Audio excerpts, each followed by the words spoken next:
But anyhow, so you can start to sort of see how assessment pervades our life and how it has been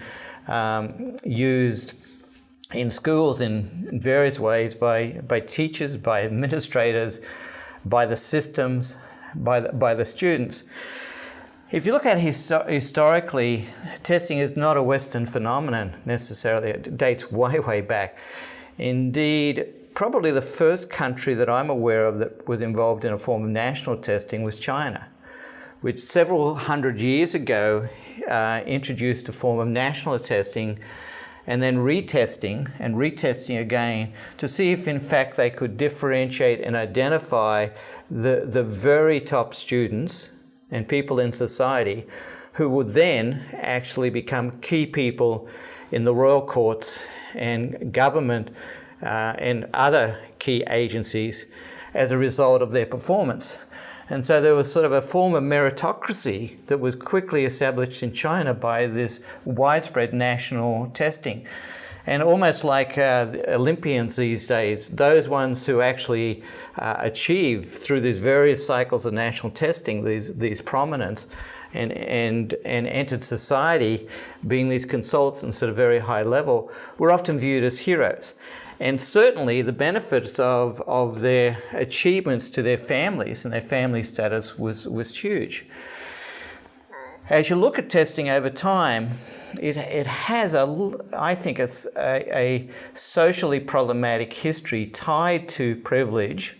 and tied, if you look at, in a sense, when testing started to really begin to develop in the mid-1800s, it was often connected to Charles Darwin and the concept of natural selection and the extensions of that work by his cousin Galton,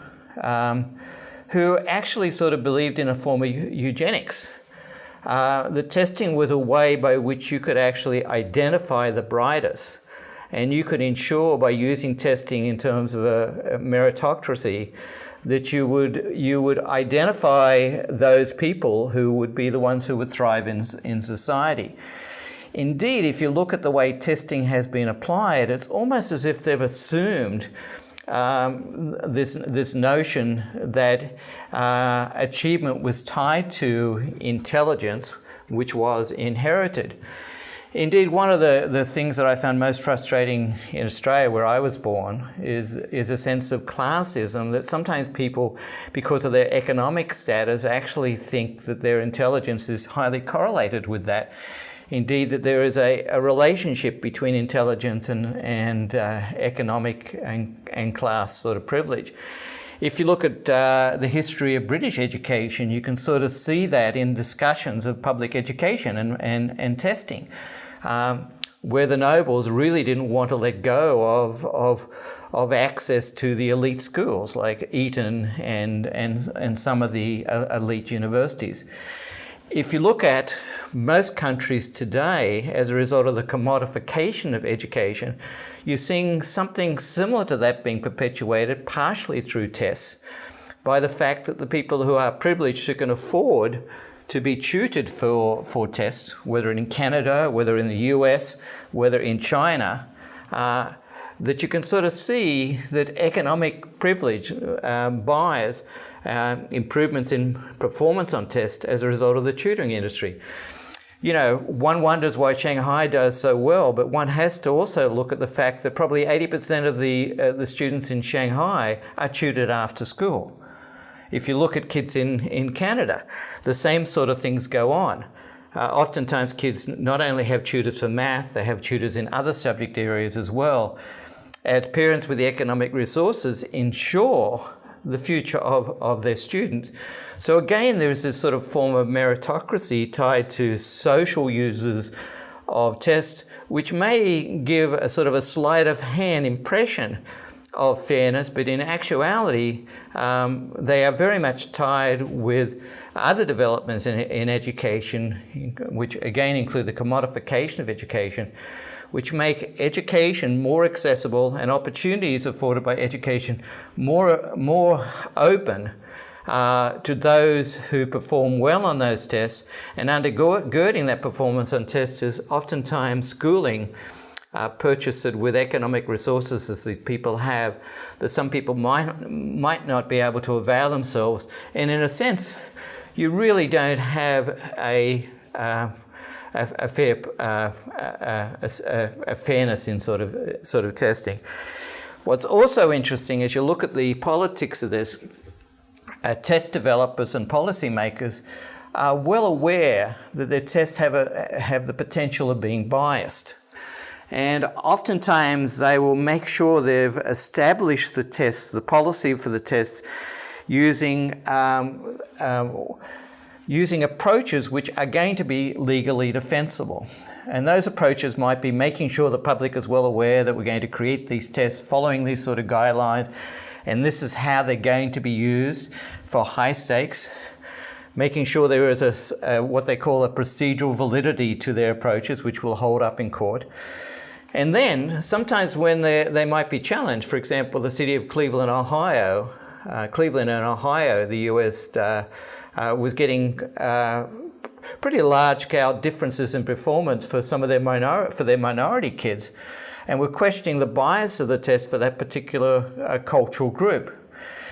To basically sabotage their court case, the US government gave the school district funds to basically teach the kids the test, and took away their ability to make a case for the possibility that the tests were biased by the fact that these kids were being taught the material that was being in the test. And so one can sort of adopt a very much, I think, a conspiracy theory almost to this, that basically suggests that there are social reasons which one may or may not agree with, certainly if one looks at it from an equity perspective, but oftentimes one becomes complicit with, particularly when it comes to one's own children. Alfie Cohen, for example, has sort of discussed this issue, and he talks about the extent to which caring parents who have the economic resources and who know how the system operates, make sure their students are well positioned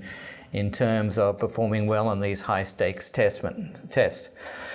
So, given that sort of quick overview, I'm going to actually give you a brief introduction to the developments in reading tests over time.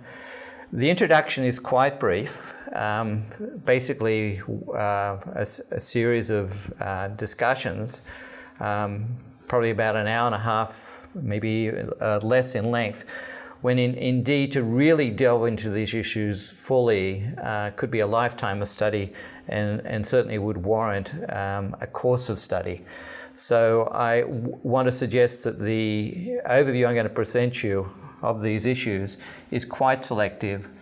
and isn't comprehensive, but will introduce you to some of the key developments over time, and may whet your appetite for thinking about these issues. Certainly the relevance of it in one's life gets one thinking about these things. What I would encourage you to do is to adopt a critical lens, so that you move beyond being the subject of testing to being a person who makes testing the subject of one's research and one's critique.